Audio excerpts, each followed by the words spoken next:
Aujourd'hui, on va parler d'écran et de la différence qu'un bon écran fait dans mon flux de travail.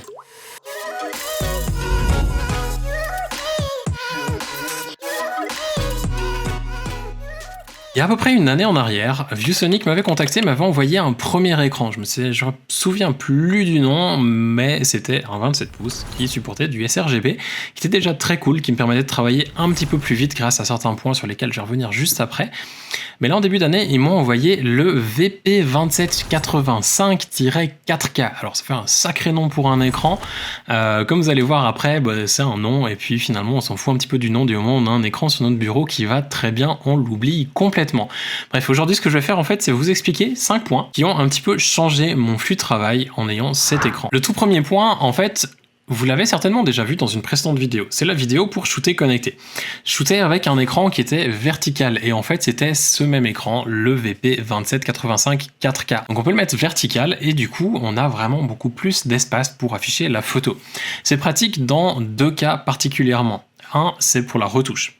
On peut retoucher du coup en mode portrait, et du coup si on a des photos en mode portrait, on gagne un petit peu en place, on a la photo qui affiche en plus grand que si c'était du paysage où elle est un petit peu plus petite, où on est obligé de zoomer pour travailler dessus. Donc c'est assez pratique pour ça. Mais personnellement, c'est pas l'endroit où j'ai trouvé que c'est le plus pratique, parce que ça fait un petit peu bizarre d'avoir un écran vertical. J'avais de la peine à m'habituer et je trouvais plus agréable en fait de shooter connecté avec l'écran à la verticale, parce que du coup en mode connecté, on avait la photo qui était vraiment très grand, et même si j'étais assez loin de l'écran, j'arrivais quand même à avoir un bon aperçu, et la modèle aussi, et les gens autour de moi la même chose. Donc c'est vraiment pour ça que c'est très pratique. En plus de ça, c'est pas long du tout à régler et à installer, parce qu'en fait on fait juste de relever l'écran, on le pousse un petit peu en avant, on le pivote, et ensuite il y a un petit logiciel qui mange pas de RAM du tout, qui va nous permettre de pivoter la résolution automatiquement pour nous. Ça veut dire que du moment où en fait l'écran voit qu'il est retourné, il va simplement adapter la résolution pour nous, et on peut continuer à travailler tranquillement sans avoir besoin de régler quoi que ce soit dans les paramètres système. La deuxième chose en fait, c'est que cet écran peut aussi faire office de hub USB. Il a plusieurs ports USB dessus, sauf avoir 4, dont même du USB-C, ce qui veut dire qu'on peut vraiment, on n'a même pas besoin d'avoir une docking station en fait. C'est-à-dire que quand moi j'arrive avec mon MacBook Pro à mon bureau, je le pose, je branche mon HDMI, mon câble USB, j'ai un autre câble USB pour ma tablette ou bien pour mon micro, ça dépend des choses avec lesquelles je me balade tout le temps, qui sont pas branchées sur mon écran, mais le reste en fait est tout branché sur mon écran, clavier, souris, éventuellement une tablette si j'en laisse une ici, enfin bref. Je peux avoir 3 ou 4 périphériques branchés à l'écran, ce qui facilite grandement mes déplacements et mon installation au bureau. Je n'ai pas besoin de m'amuser pendant une demi-heure à brancher 56 câbles, à avoir un petit truc USB à part que je dois acheter, un dongle ou j'en sais rien quoi. J'ai vraiment juste 2 câbles à brancher quand j'arrive à mon bureau. Hyper pratique. Le troisième truc, avant de rentrer dans les détails de la dalle et de l'écran en soi, c'est le capteur de luminosité et le capteur de présence. Hyper pratique. C'est-à-dire que quand on a un écran, peut-être vous l'avez remarqué avec votre ordinateur portable, on a souvent tendance à vouloir mettre la luminosité au maximum. Le problème qu'il y a, c'est que la luminosité au maximum, c'est pas idéal pour retoucher, parce qu'en fait, on a une mauvaise vision des contrastes, une mauvaise vision des couleurs, et le jour où vous allez même sans parler d'impression, même juste prendre votre photo et la mettre sur un autre ordinateur, même si c'est le même ordinateur, et que la luminosité est un poil plus basse, vous allez remarquer qu'en fait, votre photo, tout d'un coup, elle a plus du tout le même aspect et qu'elle a l'air un petit peu moche, ou des fois mieux, mais peu importe, dans les deux cas, c'est pas idéal. Avec le VP2785, ce qui est absolument génial, c'est que j'ai un petit capteur sur mon écran qui va voir la lumière autour, la lumière ambiante, et qui va régler la luminosité par rapport à la lumière ambiante. Donc du coup, j'ai pas ces problèmes de contraste ou de luminosité qui est pas adaptée. J'ai vraiment un écran qui est toujours avec la luminosité adaptée à mon environnement. En plus de ça, ça sert aussi de capteur de présence. Ça veut dire que si je me lève de mon bureau et que je vais me faire à manger ou que je dois partir, j'ai un rendez-vous, l'écran peut s'éteindre automatiquement. Il y a 3 pré-réglages. Je peux choisir lequel je préfère en fonction de si je veux que l'écran s'éteigne facilement ou après un long moment. Et de cette manière, si je pars et qu'il y a des choses confidentielles sur mon écran, du moment où je me lève, personne ne pourra voir parce que l'écran est éteint. Il faut juste passer la main devant pour le rallumer. Mais il faut le savoir, et en plus de ça, c'est vrai que ça fait des économies d'énergie, donc c'est peut-être pas plus mal non plus. Le troisième point, en fait, c'est d'avoir un écran 4K qui fait du Adobe RGB et qui mesure 27 pouces de diagonale. Ça paraît complètement débile comme ça, mais en fait, d'avoir un écran externe qui est grand, sincèrement, c'est beaucoup plus pratique qu'un petit écran. J'ai remarqué que je retouchais beaucoup plus vite parce que j'ai moins souvent besoin de zoomer dans ma photo vu qu'elle est affichée en plus grand. Donc ça me permet de gagner du temps, ça me permet de mieux voir les détails aussi. En plus de ça, comme c'est du 4K, je peux vraiment afficher tous les menus dont j'ai besoin. Alors oui, ils sont affichés en tout petit, le texte est écrit minuscule, ça me suffit en sachant qu'est-ce qui est quoi. J'ai pas forcément besoin à chaque fois de lire tous les menus. Donc à force, on s'habitue et ça nous permet vraiment de travailler hyper vite avec un maximum d'informations sur l'écran et ça, c'est absolument génial.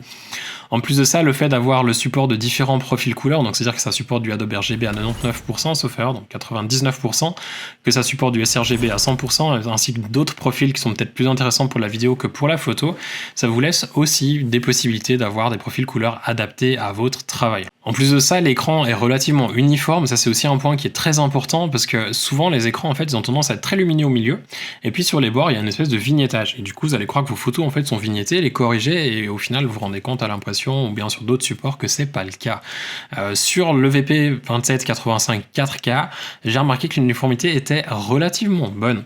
C'est-à-dire que si je reste en face de mon écran et que je regarde d'un côté ou de l'autre, la luminosité est quasiment pareille. Le seul petit défaut qu'il y a, c'est sur le bas de l'écran, juste en dessous de la barre de menu, il y a une espèce de zone un petit peu plus foncée. Et du coup, je sais que si je dois faire des travaux précis et minutieux, je vais éviter de travailler sur la partie basse de mon écran, mais c'est rarement la partie que j'emploie, donc à vrai dire, ça me change pas grand-chose.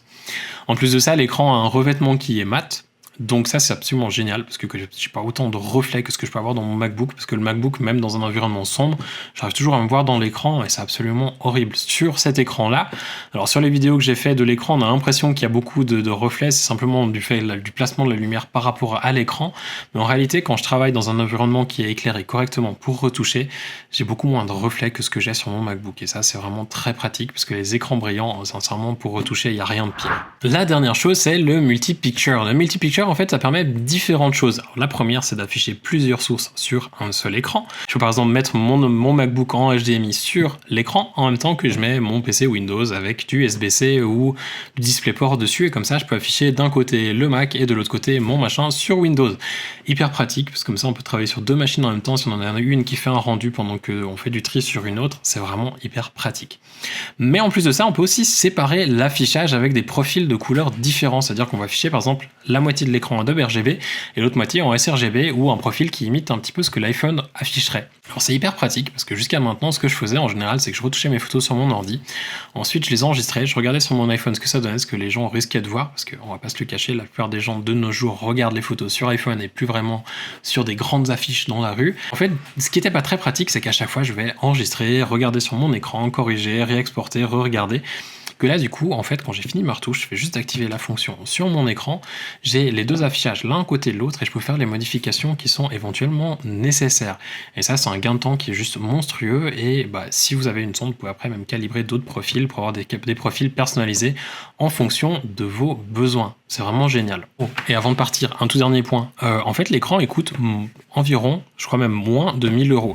Alors c'est un truc qui est vraiment génial parce que c'est vrai que la plupart de ces écrans qui supportent du Adobe RGB, qui font de la 4K, qui font plein de choses comme ça, ils ont tendance à être un petit peu chers et généralement c'est même plutôt le double du prix. Donc du coup, c'est vrai que quand j'ai vu le prix, j'étais relativement surpris en bien.